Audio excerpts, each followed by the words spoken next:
खुलुमबाय नोंथांमोनखौ आंनि बे second channel P Narzary blog चेनेलाव बयखौ बरायबाय। दिनै जोङो मोनसे गोदान भिडिअ लाबोलायबाय। बे गोदान भिडिअआनो जादों मेन्डेला ब्रह्म आदानि। मेन्डेला ब्रह्मआ जुलि जाबायना जायाखै, बिथाङा सावथुन मुलुगाव फैनायनि सिगां मा खामानि मावोमोन आरो दासिमाव मा मावगासिनो दङ, बिथाङा फिसाला दंना गैया, बिथांनाव फिसाजो दंना गैया, बिथांनाव गारि दंना गैया, बेखौ जोङो आबुङै सावरायगोन। अब्ला जेबो गोबाव खालामालासिनो दिनैनि बे भिडिअखौ जागायनोसै थ'दो। अब्ला जोङो गिबियावनो मिथिगोन मेन्डेला ब्रह्म, बिथांनि मुङानो जाहैबाय दैमासा ब्रह्म। बिथाङा बाक्सा डिस्ट्रिक्टनि सिङाव थानाय पुलिस थानानि सिमला पुलिस थानानि हाजिरापारा गामिनि थागिबि। बिथाङा अनजालि बिसि दङ। बिथांनि अनजालि बिसिनि मुङानो जाहैबाय निलिमा ब्रह्म। लोगोसे बिथाङा फिसाला दङ आरो फिसाजो दङ। बिथांनि फिसालानि मुङानो जाहैबाय बिलिफुं ब्रह्म आरो फिसाजोनि मुङानो जाहैबाय सिमां ब्रह्म। बिथाङा सानै गथ' गथाय आरो अनजालि बिसि दङ। लोगोसे बिथांनाव प्लेटिना बाइकबो दंमोन। दासान्दि बिथांखौ प्लेटिना बाइकखौ सालायनायखौ नुनो मोननाय जायाखै। दासान्दि बिथाङा गंसे गारि सालायगासिनो दङ, 4 हुइलार माने साखा खब्रै गोनां गारि, बेखौ सालायगासिनो दङ। आरो लोगोसे बिथाङा सावथुन मुलुगाव फैनायनि सिगां सासे फोरोंगिरि, सोरखारि आरो प्राइभेट फरायसालिनि फोरोंगिरिमोन।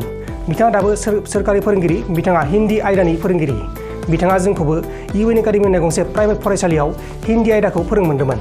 बिथाङा जोंखौ फोरोङोमोन आओ बाइक बानाव, बेबायदि होननानै आरोना, हिन्दी राव नालाय आओ बाइक बानाव होननानै फाल्तु होनखायोमोन आरोना।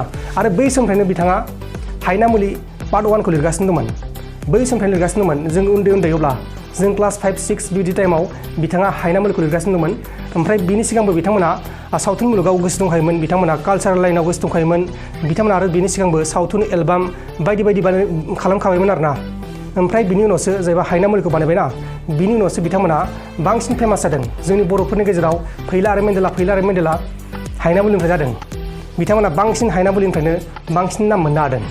अब्ला जोङो बिथाङा मा फरायसालियाव खामानि मावो बेखौ जों मिथिनानै, बिथाङा खामार दैसा गोजौ फरायसालि, अदेबानि खामार दैसा हाइ स्कुलाव फोरोंगिरि महरै खामानि मावगासिनो दङ, दासिम मावगासिनो दङ। आरो लोगोसे बिथाङा बर' फिल्म इन्डास्ट्रियावबो खामानि मावगासिनो दङ। बिथाङा मोननै मोनथाम खामानि मावगासिनो दङ। जोबोर खस्थ' बा हार्ड वर्किं बिथाङा सासे मानसि। अब्ला नोंथांमोन बेखिनियानोमोन बिथां मेन्डेला ब्रह्म, अदेबानि दैमासा ब्रह्म, बिथांनि माखासे बायोग्राफिया। लोगोसे बिथांनि बाजैयाबो साखाथिनिनो, बांद्राय गोजाननि नङा, बाक्सा डिस्ट्रिक्टनिनो, ओमफ्राय आरो गामि खाथिनिनो। ओमफ्राय बिथांनि बाजैनि मुङाथ' जाहैबाय निलिमा ब्रह्म, आरो फिसाजोनि मुङा जाहैबाय सिमां ब्रह्म, आरो फिसालानि मुङानो जाहैबाय बिलिफुं ब्रह्म। दा बेखिनिखौ बुंनानै दिनैनि बे भिडिअखौ फोजोबनाय जाबाय। आरो जाय बिथांमोना आंनि बे चेनेलाव गोदान फैदों, बिथांमोना साबस्क्राइब खालामनो हायो।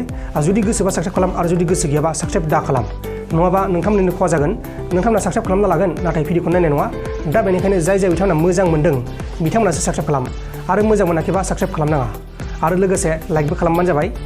जै बर' हारिनि।